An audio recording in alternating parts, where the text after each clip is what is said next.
गुप्त विद्या चैनल में आपका स्वागत है। आज के इस वीडियो में हम ब्रह्मचर्य के ऊपर चर्चा करने वाले हैं कि इसका साधनाओं में क्या महत्व होता है।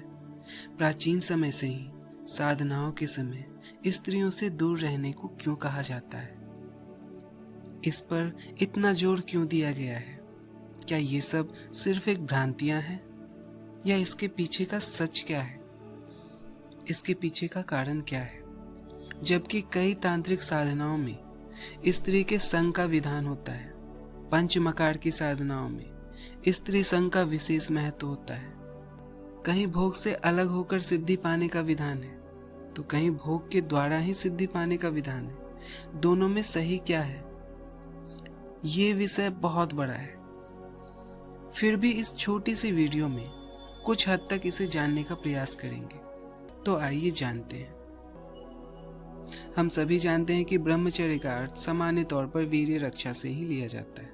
हालांकि ब्रह्मचर्य का बहुत बड़ा अर्थ होता है जिसमें वीर्य रक्षा से लेकर कई चीजें शामिल होती हैं, लेकिन यहाँ हम वीर्य रक्षा पर ही बात करेंगे। वीर्य हमारे शरीर का एक बहुत महत्वपूर्ण धातु है।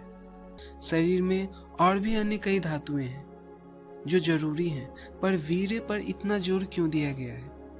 क्योंकि प्रकृति ने इसे बाहर आने का मार्ग भी दे दिया और इसे मनुष्य के ऊपर भी सौंप दिया है।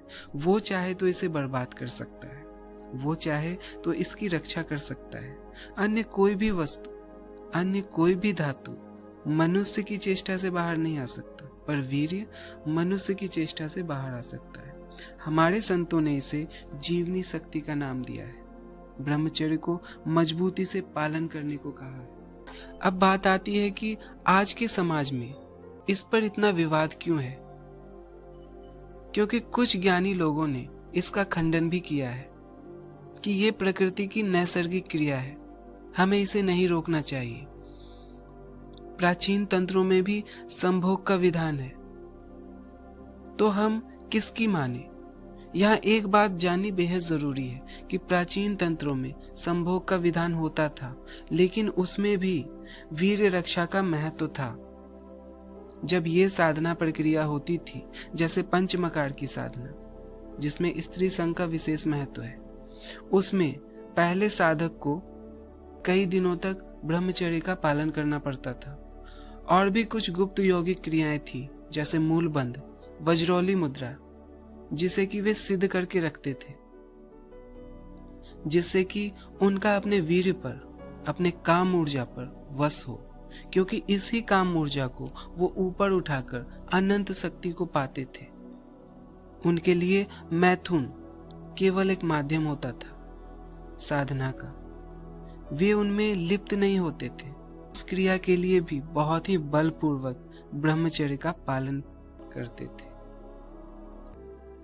कुछ तथाकथित कुछ इस बात की निंदा करते हैं, वे वीर्य रक्षा के महत्व को नहीं मानते। उनका मानना है कि ये बस एक नैसर्गिक क्रिया है। उनका भी एक दर्शन है। वे कहते हैं कि सामान्य व्यक्ति ऐसा ऐसा कर सकता है, इसमें कुछ खास नुकसान नहीं होता। उनकी भी बात कुछ हद तक सही है।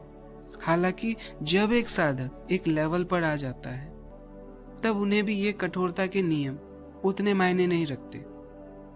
उनके पास इतनी क्षमता आ जाती है कि इन सब से उनका उतना नुकसान भी नहीं होता और वे पूर्ण रूप से भोग को भी भोगते हैं, भोग को भोगने में सक्षम होते हैं। लेकिन वहां तक पहुंचने के लिए एक साधक को अपने शुरुआती दौर में उन सारे नियमों का कठोरता से पालन करना होता है, क्योंकि हर समय का, हर अवस्था का अपना एक महत्व होता है।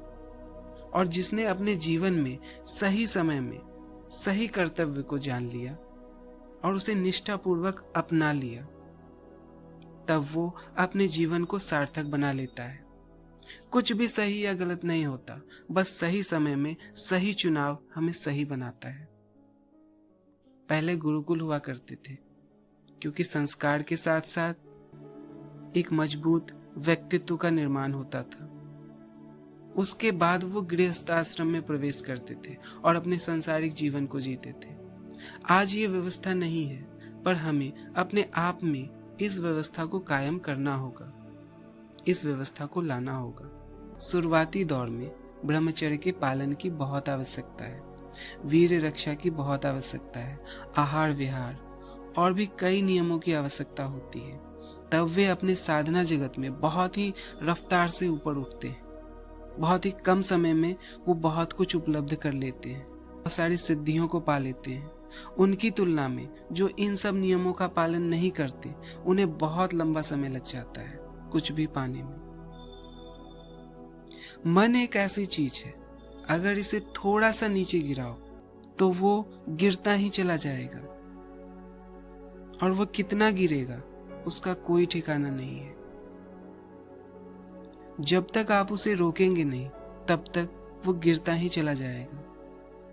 इसलिए आवश्यक है कि हमेशा इस पर एक अंकुश रहे, तभी जीवन सुखपूर्वक रह पाएगा। इंद्रियों के वश में होना अर्थ पशुवत होना, मतलब वो पशु के समान हो जाना, उसमें दुख ही दुख होता है। तो साधकों को आवश्यक है कि इंद्रियों के पास में ना बंधे। तो हम अपने जीवन में साधना के समय इसे मेंटेन करके कैसे रख सकते हैं, इसे कैसे संतुलित कर सकते हैं कि हमें ये परेशानी पैदा ना करे। काम वासना को शांत करने का सबसे आसान तरीका है कि जब काम वासना शांत अवस्था में आए तो इसे शांत ही रहने दो, इसे छेड़ो मत, इसे जगाओ मत। जैसे ही आप इसे छेड़ोगे, ये हावी हो जाएगा, आपके संयम को हरा देगा, धराशायी कर देगा। और हम इसे छेड़ते कैसे हैं? भड़काऊ चीजों को देखकर, भड़काऊ चीजों को सुनकर, बेवजह किसी का स्पर्श करके, ऐसी चीजों को खाकर जो एक साधक के लिए ठीक नहीं है। इंद्रियों के ये 5 लक्षण, रूप, रस, गंध, स्पर्श, श्रवण, इन्हीं के माध्यम से मन को छेड़ा जाता है। इसे भड़काते भी हम ही हैं, क्योंकि मन के विषयों में इतनी क्षमता नहीं होती कि वो हम पर हावी हो जाए। इन्हें हवा भी हम ही देते हैं। अगर हम आज के जीवन को देखें, कुछ कुछ चीजों के प्रति सतर्क रहें, जैसे गलत फोटो, वीडियो, काम वासना भरे नृत्य, संगीत, विज्ञापन, थोड़ा सा इन सब से परहेज करके रखें तो काफी हद तक ब्रह्मचर्य अच्छा हो जाएगा। आज की परिस्थितियां ऐसी हैं कि इन चीजों का प्रचलन काफी बढ़ चुका है। इनकी जगह पर अच्छी चीजों को लाना चाहिए, अच्छी किताबें पढ़नी चाहिए, अच्छे संगीत सुनने चाहिए, अच्छा खान पान रखना चाहिए। इन सब से सिर्फ ब्रह्मचर्य ही ठीक नहीं होगा, ब्रह्मचर्य में ही फायदा नहीं होगा, बल्कि जीवन बदल जाएगा। वो सारी क्वालिटी आपके अंदर आ जाएगी जो आप लाना चाहते हैं। आपके जीवन का वो जो एक बहुत बड़ा समय काम वासना ले लेता है, काम वासना के विषय में जा रहा है, उस समय में आप कुछ और कर पाएंगे, कुछ बड़ा सोच पाएंगे, इन काम वासनाओं के ऊपर भी कुछ सोच पाएंगे। क्योंकि इंद्रियों के ये विषय बुद्धि को भ्रष्ट कर देते हैं, सोचने समझने की क्षमता को भ्रष्ट कर देते हैं। इसलिए जब ये शांत अवस्था में आ जाए तो इसे छेड़ो मत, इसे शांत रहने दो, नहीं तो हावी हो जाएगा।